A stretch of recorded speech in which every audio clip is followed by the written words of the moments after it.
आपण खाउछंती कि मटन होई जांतो सतर्क पाइबे आजमन जंत्रणा शेषरे चलीजिव जीवन।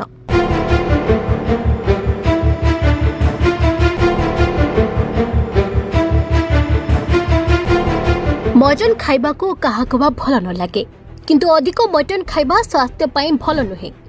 अधिक रेड मीट खाइबा आपणक शरीर पाई भल नुहे। अधिक खाइबा द्वारा अनेक समस्या होई पारे। यह आजीवन जंत्रणा मध्य दे पारे। हार्वर्ड विश्वविद्यालय एक अध्ययन अनुसार जो माने सप्ताह रे 2 थर रेड मांस खाती सेमानक मधुमेह हेबार आशंका अधिक थाए।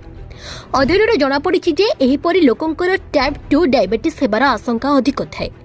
अनुसंधान फलाफल जना पड़ी जे जो माने सप्ताह रे 2 थर रेड मांस खाई थांती सेमानकर टाइप 2 मधुमेह हेबार आशंका रही है। 2017 रे हेपाटोलोजी जर्नाल रे एक अध्ययन प्रकाशित होइतिला। अधिक लाल मांस किंबा प्रक्रियाकृत मांस खाइबा द्वारा फैटी लिवर इंसुलिन प्रतिरोधक होई पारे।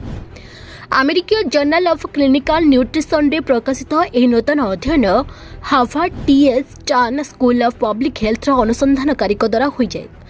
अनुसंधानकारी द्वारा करा जायतिला। ए सर्वे प्रत्येक 2 एवं 4 वर्ष रे 36 वर्ष पई करा जायतिला। एही अवधि रे 22,000 रु अधिक लोकों को टाइप 2 डायबिटीज रोग रे आक्रांत करा जायछि। ए रोगर 62% अधिक जो माने सप्ताह रे 2 थर रेड मांस खाउथिले सेमानको ठारे देखा जायछि। अनुसंधानकारी माने रेड मांस बदल रे बादाम एवं डाली किंबा दुग्ध जातीय द्रव्य परि उद्भिद भित्तिक प्रोटीन व्यवहार करबा को परामर्श दैछन्ति। बादाम एवं लेंबू टाइप 2 डायबिटीज सेवार आशंका 30% ह्रास करिथाय। WHO रिपोर्ट अनुसार भारत में 30% लोक उच्च रक्तचाप रे पीड़ित एवं 8 कोटी लोक मधुमेह रे पीड़ित। जदि यही परिस्थिति जारी रहे तेबे भारत शीघ्र डायबिटीज राजधानी हेबो। तेणु सावधान रुहंतो, मटन खाइबा कमांतो। Bureau report 18 news.